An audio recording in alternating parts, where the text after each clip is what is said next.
What's up for October? Some great moon and planet pairings, a mission to a metal-rich world, and a partial eclipse of the sun. On October 2nd, the moon rises a couple of hours after sunset, appearing super close to the Pleiades star cluster. Look for them low in the east after around 10 p.m. They travel across the sky together that night, leaving another opportunity to see them the following morning. In the pre-dawn sky on October 3rd, the moon appears a couple of finger-widths apart from the Pleiades, having moved a bit in its orbit around Earth during the night. Look for them high in the southwest, flanked by Jupiter and the bright red giant star Aldebaran in Taurus. On October 10th, look for Venus in the east before sunrise, accompanied by a slim crescent moon. And in between them, the bright heart of Leo the Lion, bluish-white star Regulus. On October 23rd, look toward the south an hour or two after sunset to find the moon, about 70% illuminated, hanging just beneath the planet Saturn. Their close proximity in the sky will make for some easy telescope viewing of these two skywatching favorites. The following evening, the moon will still be nearby, having moved to the east of Saturn. The full moon on October 28th rises together with planet Jupiter. These are two of the brightest objects in the sky, and seeing them so close should make for quite an impressive sight.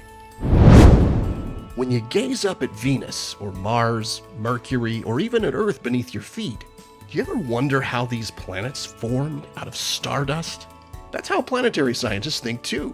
And this month, NASA's launching a spacecraft to seek insights into how the terrestrial planets developed. NASA's Psyche spacecraft is planned to launch in October on its multi-year journey to an asteroid of the same name.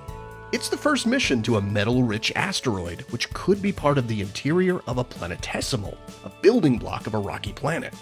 Asteroid Psyche could also turn out to be a different kind of iron-rich object that's not been seen before. Whatever its story turns out to be, it's hoped the mission might show us how Earth's core and the cores of other terrestrial planets came to be. On October 14th, skywatchers in the Americas will have an opportunity to see a special type of solar eclipse called an annular eclipse.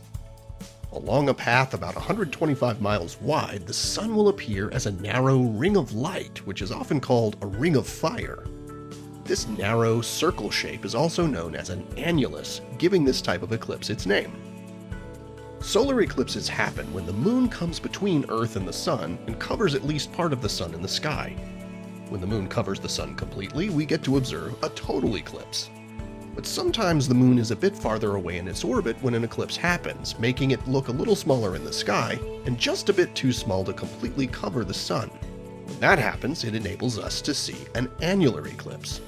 The path of this partial eclipse sweeps across the Americas, beginning in southern Canada and crossing the western US before moving across Central and South America.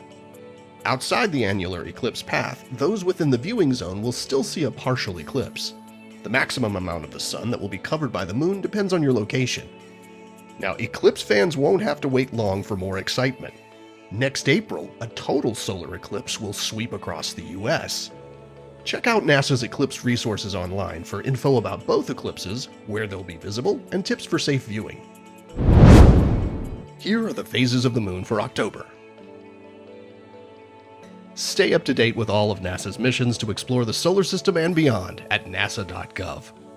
I'm Preston Dykes from NASA's Jet Propulsion Laboratory, and that's what's up for this month.